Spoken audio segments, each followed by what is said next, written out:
التلمود كلمة مشتقة من الجذر العبري لامد، الذي يعني الدراسة والتعلم، كما في عبارة تلمود توراة، أي دراسة الشريعة. ويعود كل من كلمة التلمود العبرية وكلمة التلميذ العربية إلى أصل سامي واحد.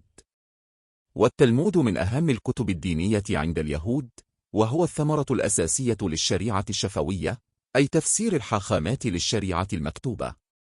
ويخلع التلمود القداسة على نفسه، باعتبار أن كلمات علماء التلمود كان يوحي بها الروح القدس، باعتبار أن الشريعة الشفوية مساوية في المنزلة للشريعة المكتوبة.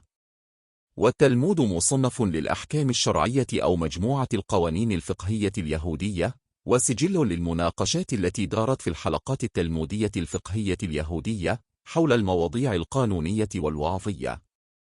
وقد أصبح التلمود مرادفا للتعليم القائم على أساس الشريعة الشفوية السماعية. وتتضح الخاصية الجيولوجية اليهودية في التلمود، فهو يضم وجهات نظر متناقضة تماما، فهو عبارة عن موسوعة تتضمن الدين والشريعة، والتأملات الميتافيزيقية والتاريخ والآداب والعلوم الطبيعية. كما يتضمن فصولا في الزراعة والصناعة والتجارة، والربا والضرائب وقوانين الملكية، والرق والميراث والفلك والتنجيم والقصص الشعبية، ويغطي مختلف جوانب حياة اليهودي الخاصة. أي أنه كتاب جامع مانع، بشكل لا يكاد يدع للفرد اليهودي حرية الاختيار في حياته العامة أو الخاصة. والواقع أن التلمود ليس من الكتب الباطنية، أو تلك التي تحيط بها هالة من السرية والغرابة والإخفاء. وهناك نسخ منه في معظم المكتبات الجامعية المتخصصة في الولايات المتحدة، وفي بعض مراكز البحوث أو الجامعات في الدول العربية. ويلاحظ أن التلمود كتاب ضخم متعدد الأجزاء، مجلداته كثيرة وضخمة، تصل في بعض الطبعات إلى ما يزيد على 20 مجلدا. وهناك تلمودان: التلمود الفلسطيني، وينسبه اليهود خطأ إلى أورشليم، فيقولون التلمود الأورشليمي، ذلك مع أن القدس خلت من المدارس الدينية بعد هدم الهيكل الثاني، وانتقل الحاخامات إلى إنشاء مدارسهم في يفنة وصفورية وطبرية. كما أطلق يهود العراق على التلمود الفلسطيني اسم تلمود أرض إسرائيل، وأطلقوا عليه أحيانا اسم تلمود أهل الغرب، نظرا لوقوع فلسطين إلى الغرب من العراق. والتلمود الثاني هو التلمود البابلي، وهو نتاج الحلقات التلمودية في بابل، وأشهرها سورا ونهردعة. ويعرف هذا التلمود في حالات نادرة جدا باسم تلمود أهل الشرق، وكلا التلمودان مكون من المشنا والجمارة. والمشنا في كل منهما واحد لا اختلاف بينهما، أما الجمارة فاثنتان، إحداهما وضعت في فلسطين، والأخرى في العراق.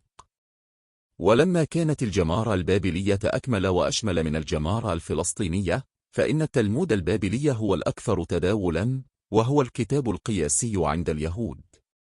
ولذا فحين يستخدم لفظ التلمود بمفرده، فإن المقصود به هو التلمود البابلي دون سواه، وذلك على أساس الميزة والأفضلية والتفوق. وفي الكتابات العلمية يشير اللفظ إلى الجمارة وحدها، ويضاف تعليق راشي على التلمود عند طبعه، وإن كان هذا التعليق لا يعد جزءا منه. ويبلغ عدد كلمات التلمود البابلي 2.5 مليون كلمة في نسخته الأصلية، وعلى هذا فإن حجمه يبلغ 3 أضعاف حجم التلمود الفلسطيني. وقد كتب التلمود بأكثر من لغة، فالمشنا كتبت بعبرية خاصة تسمى عبرية المشنا، أما الجمارة فكتبت بالآرامية. وتتسم الشروح الواردة في التلمود الفلسطيني بأنها أقصر وأكثر حرفية وقربا من النص. ويلاحظ أن بعض المفاهيم القانونية في التلمود البابلي تعكس أثر القانون الفارسي. كما أن التلمودان مختلفان في بعض المواطن، فيلاحظ مثلا أن الموقف من الوثنيين في التلمود البابلي أكثر تسامحا، لأن وضع اليهود في بابل كان جيدا، فقد جاء في التلمود البابلي أن الآخرين خارج فلسطين لا يمكن اعتبارهم من الوثنيين. وبينما يحرم التلمود الفلسطيني بيع أي سلع للوثنيين في الأيام الثلاثة التي تسبق أي عيد وثني، فإن علماء بابل حرموا البيع في أيام العيد الوثني فقط.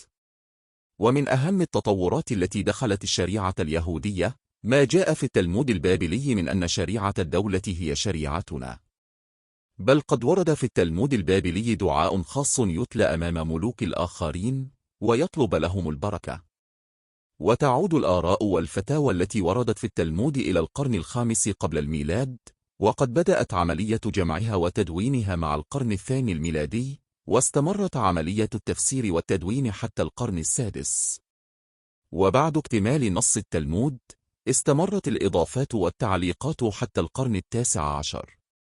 ويتكون التلمود من عنصرين، فهناك العنصر الشرعي والقانوني الذي يذكرنا بأحكام الفرائض والتشريعات الواردة في أسفار الخروج واللاويين والتثنية. وهناك العنصر القصصي والروائي والأسطوري بما يشمله من الأقوال المأثورة إلى جانب السحر والتراث الشعبي. ومعظم المشنا تشريع، بينما معظم الجمارة قصص وأساطير. ويلاحظ أن التفسير يستمد أهميته وثقله من مدى قدمه، فالأقدم أكثر ثقة وأهمية من الأحدث. ويشكل التلمود بسبب ضخامته وطريقة تصنيفه صعوبة غير عادية في محاولة استخدامه والاستفادة منه، ومن هنا بدأت جهود تصنيفه بعد الانتهاء منه. وقد كانت أولى هذه المحاولات هي القوانين المقررة التي تنسب إلى يهودي جاؤون، والقوانين العظمى التي كتبها سيمون كيارا، وكلا العاملان يلخصان المادة التلمودية المتعلقة بالشرائع. وظهرت عدة مصنفات أخرى في القرن الحادي عشر، وخصوصا في العالم العربي وفي شمال إفريقيا وأوروبا. وأهمها مشنية توراة، أي تثنية التوراة أو إعادة الشريعة، التي كتبها موسى ابن ميمون في القرن الثاني عشر، وهي من أهم الأعمال التي صدرت في هذا الحقل. ويختلف منهجه عن التلمود في أنه لا يكتفي بالعرض دون ترجيح، وهو لا يجمع روايات ولا يخوض غمار المناقشات، بل نجده يفصل في الأمور بحكم فاصل. وقد اتبع ابن ميمون مبدأ عقلانيا، فأقصى عن مادته جميع القواعد الشعبية التي كانت في منزلة الشريعة في زمن التلمود، والتي ترجع جذورها إلى الخرافات الشائعة. والموقف الأساسي لديه يتلخص في القول بأن الشريعة والشعائر وجدت من أجل الإنسان وليس العكس. وقد أعاد موسى بن ميمون توزيع السداريم 6 إلى 14 كتابا، يسمى الواحد منها السفر.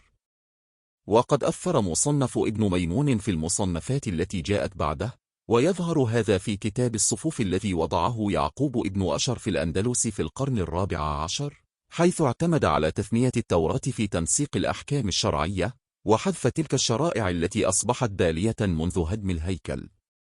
كتاب الشولحن عروخ، وقد وضعه جوزيف كارو في القرن السادس عشر، وقد اتبع تقسيم سفر هاتور، وهو آخر التصنيفات وأصبح أهمها، وخصوصا بعد أن قام موسى إيسيرلس بإضافة شروحه. ويعد الشولحن عروخ المستودع الأساسي للأفكار والقيم الحاكمة في اليهودية الحاخامية أو التلمودية. وقد ظل التلمود مجهولا تقريبا في أوروبا المسيحية، ولم يكتشفه المسيحيون إلا في أواسط القرن الثالث عشر، وذلك عن طريق اليهود المتنصرين.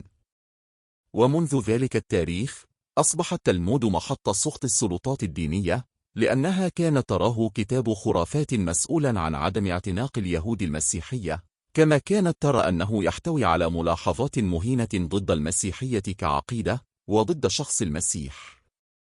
ومما يذكره التلمود عن المسيح أنه كان يهوديا كافرا، وأن تعاليمه كفر، وأن المسيحيين كفرة مثله، وأن أمه حملت به سفاحا من جندي روماني يدعى بندارا. ويضم التلمود أجزاء عن محاكمة المسيح في السنهدرين، ويقر بأن اليهود هم الذين صلبوا المسيح، وأنهم يتحملون المسؤولية كاملة عن ذلك. وقد كانت الكنيسة تنظم مناظرات علنية يشترك فيها يهود متنصرون ملمون بالتلمود ويعرفون جوانبه السلبية. ومن أهم المناظرات تلك المناظرة التي تمت في بولندا في عام 1757 بين أتباع يعقوب فرانك وممثل المؤسسة الحاخامية. وقد كانت الكنيسة تحرق نسخ التلمود التي تضبط من آونة إلى أخرى. ويلاحظ أن تزايد انتشار التلمود بين اليهود يشكل تزايدا في هيمنة الحلولية الواحدية على الفكر الديني اليهودي. ومما ساهم في عملية شيوع التلمود تحول الجماعات اليهودية إلى جماعات وظيفية لا ترتبط بالوطن الذي تعيش فيه، وإنما بوطن وهمي. وهذا الارتباط يحقق لها قدرا من الهوية شبه المستقلة عن مجتمع الأغلبية، وكان هذا أمرا ضروريا لها كي تطلع بوظيفتها التي تتطلب عادة الحياد والانفصال العاطفي. وإذا كانت صهيون هي الوطن الوهمي البعيد، فإن التلمود أصبح الوطن المتنقل. ومما ساعد التلمود على اكتساب مركزية في الفكر الديني اليهودي هو جهل أوروبا المسيحية بوجوده حتى القرن ال13 الميلادي، وهو ما يعني أنه أصبح الرقعة اليهودية الخالصة بعد أن اعتبرت الكنيسة العهد القديم أحد كتبها المقدسة. ولكل هذا حل التلمود محل التوراة في العصور الوسطى باعتباره كتاب اليهود المقدس الأساسي، حتى أن كثيرا من الحاخامات كانوا يعرفون التلمود أساسا ويعرفون العهد القديم بدرجة أقل. وقد تركزت في التلمود بعد تدوينه كل السلطة الدينية والروحية في اليهودية، حتى أن كل قرار في الحياة اليهودية قد جرى اتخاذه وفقا للسلطة التلمودية. ومع هذا فقد أخذت قبالات الزهار والكتب القبالية الصوفية الأخرى تحل محل التلمود ابتداء من القرن ال16 إلى أن اكتسبت الصدارة في القرن ال17. ويقال إن اليهود المنتشرين بعيدا عن مراكز الدراسات الحاخامية كانوا يعرفون الزهار ولا يعرفون إلا أقل القليل عن التلمود. وعلى كل فإن التلمود كان دائما كتاب الأرسطقراطية الدينية الحاخامية، فهو مكتوب بأسلوب مركب وبلغة لا تعرفها الجماهير التي كانت لا تعرف العبرية والآرامية. ولهذا كانت حركات الاحتجاج الشعبي بين اليهود تأخذ شكل معاداة التلمود ومعاداة سلطته ومعاداة المؤسسة التي تدرسه وتهيمن باسمه. وأول هذه الحركات هي الحركة القرائية التي لم تكن حركة شعبية بقدر ما كانت حركة عقلانية متأثرة بالفكر الإسلامي. ولكن الحركات الصوفية المشيحانية اليهودية كانت شعبية إلى حد كبير، وقد اتخذت موقفا سلبيا من التلمود. فكان المتصوفة ينظرون إليه باعتباره المحارة التي يكمن داخلها المعنى الخفي للتوراة، كما أن الحركات المشيحانية في القرنين ال17 وال18 رفضته تماما. ومع هذا يلاحظ أن التفسيرات السائدة داخل كثير من المدارس التلمودية العليا وداخل الدوائر الحاخامية كانت تفسيرات قبالية. ولكن الضربة القاضية جاءت مع حركة التنوير، فحركة التنوير بين أعضاء الجماعات اليهودية كانت ذات اتجاه ربوبي إصلاحي يهدف إلى إصلاح اليهودية دون التخلي عنها. ومن هنا وجه دعاة الحركة سهام نقدهم إلى التلمود، وأنكروا قداسة الشريعة الشفوية، وأصروا على اعتبار التلمود بمنزلة مجموعة من تفسيرات المشرعين والشارحين يرجع عهدها إلى فترة متأخرة.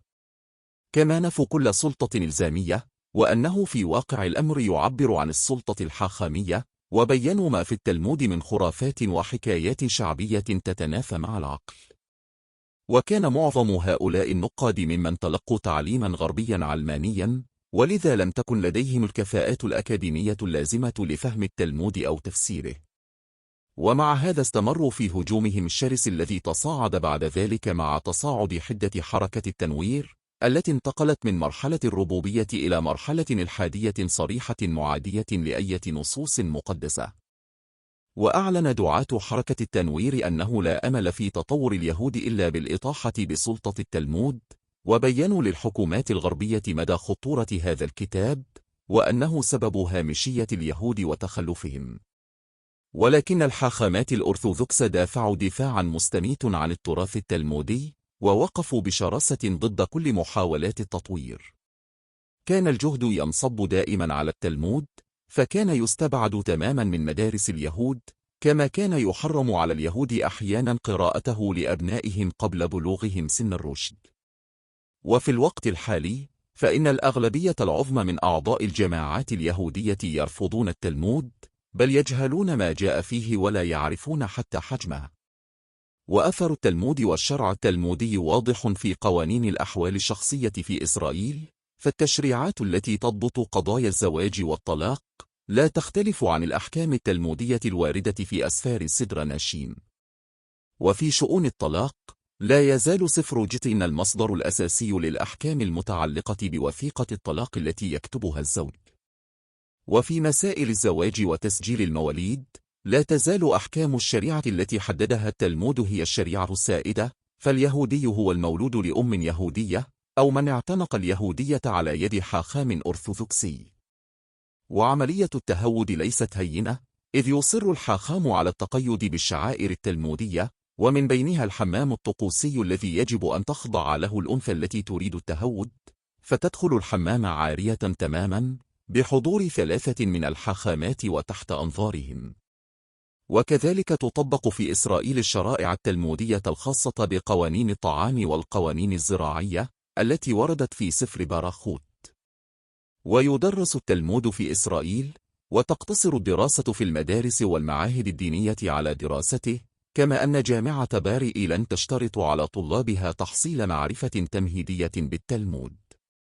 وقد طبع التلمود الفلسطيني في البندقية عام 1523، كما أن التلمود البابلي كان قد بدأت طباعته في إسبانيا عام 1482. لكن أقدم طبعة كاملة ظهرت في البندقية أيضا، وأشرف على طبعها دانيال بومبرغ، وقد أصبحت هذه الطبعة النموذج الأصلي الذي حذت حذوه مختلف الطبعات التي تلتها. وقد نشرت الطبعة القياسية في فلنا عام 1886، وهي تحوي تعليقات في أكثر من 20 جزءا. فكان يتم طبع المشنا والجمارة في العمود الأوسط، وتطبع ببنط أسود، ثم تطبع في العمود المجاور لها تعليقات راشي. وقد ترجم التلمود إلى معظم اللغات الأوروبية الأساسية، وترجمت مختارات قصيرة منه إلى العربية، ولكنه ترجم بأكمله إلى الإنجليزية. ويلاحظ أن الرقابة الحكومية كانت تفرض على اليهود أحيانا أن يحذفوا بعض الفقرات التي تظهر عداء متطرفا للآخرين، أو أن يضيقوا المجال الدلالي لبعض الكلمات والعبارات العنصرية المتطرفة. والواقع أن جميع المحاولات تضيق المجال الدلالي لكلمة الآخرين، وتجعلها مقصورة إما على الوثنيين أو على جماعة محددة من الناس مثل السامريين أو البابليين. وهذا من قبيل استرداد البعد التاريخي لمصطلح الآخرين، حتى تتكيف نصوص التلمود مع الواقع الجديد، حيث لم يعد الآخرين وثنيين، بل أصبحوا من عبدة الإله. وكان يسجل في مستهل كل صفحة من التلمود إعلان رسمي يقرر أن قوانين التلمود ضد الوثنية لا تنطبق على الأمم التي يعيش اليهود بينها، وأنها لا تنطبق إلا على الوثنيين فقط. وكما يقول الحاخام أجوس، فإن هذه الصيغة التي كانت قوانين الرقابة تتطلبها كان يتم تجاهلها في النصوص المختلفة، لأن كتاب التلمود وشارحيه لا يعرفون سوى نوعين من البشر: اليهود وغير اليهود. وحتى حينما كان بعض الزعماء الدينيين اليهود يعترضون على النزعة العنصرية المتعالية، كان اعتراضهم ينطلق من أسباب عملية، مثل الخوف من اعتياد اليهود على ممارسة الشر، والخوف من الإساءة إلى سمعة اليهود، أو إثارة حنق الآخرين. وكثيرا ما كان يتبادل أعضاء الجماعات اليهودية فيما بينهم دون علم السلطات مخطوطات خاصة تضم المحذوفات التلمودية، أي تلك النصوص التي حذفتها الرقابة الحكومية. ويعاد في إسرائيل طبع النسخة الأصلية من التلمود دون تعديل، ولما كانت عملية الطباعة مكلفة وتستغرق وقتا طويلا، نشروا كتابا في طبعة شعبية رخيصة بعنوان المحذوفات التلمودية. وقد صدرت في إسرائيل موسوعة تلمودية ضخمة تسهل عملية الوصول إلى الأحكام الفقهية. ورغم ذلك، ففي إحصاء أجري عام 1987 قرر 84% من الإسرائيليين أنهم لم يقرأوا التلمود قط، ولم يطلعوا على أي جزء منه. وفي الوقت الحالي، يقوم الحاخام ستانيسلاس بإعداد طبعة جديدة من التلمود البابلي، تكون في متناول القارئ العادي، وهي مزودة بترجمة عبرية حديثة للنصوص الآرامية، فضلا عن شروح الكلمات الصعبة. وقد صدر حتى الآن 20 جزءا من التلمود البابلي، ومن المتوقع أن يصدر التلمود في 40 جزءا خلال 15 عاما، وقد ظهرت ترجمة إنجليزية للأجزاء الأولى.